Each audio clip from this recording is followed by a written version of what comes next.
So in San Bernardino County, one of the challenges has been what is the reality of where the fires are? And we would know that we have fires, but quantifying that so that we could prepare, for example, grant funding to help people remove fuel. What are the areas we need to focus on? Those were challenges that we had. We serve 110 square miles. Some of those areas are more vulnerable to wildfire than others. So having data allows us to focus in specific areas with the history of the data or even with the predictive information the data can provide that we as lay people would never know. And it really makes a difference in being able to educate people and get them prepared, because without showing them that data, people tend to be a little apathetic. The firefighters are going to put the fires out, so they don't accept the reality of what they really need to do. And it really is important for grants. Historically, for grant funding, I could say fires are bad, but it's like, how bad? Where are they bad?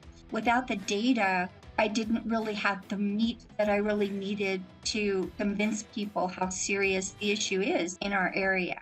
Some of the grant funds that Mountain Rim Fire Safe Council has received has gone for hazardous fuel reduction, and that focuses on curbside chipping, where the property owners will do the defensible space around their properties and bring the material to the curb, and we pick it up and chip it and haul it away, so it is no longer on the ground, being a fuel to burn and allow for a greater fire. Another program that we have is an abatement assistance.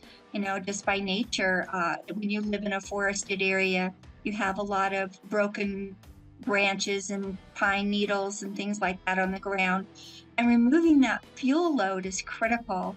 One of the things that data helps with is quantifying that fuel load. Where is it? Where is it accumulated? Because it can help us with the kind of species and different things like that. So it helps with the content of our grants for all of these fuel reduction issues, because it helps us identify more where the vulnerable areas are and where we really need to work, rather than just we think this is a bad area. We can actually use data to document or qualify why we need to do certain types of fuel treatments in certain types of areas.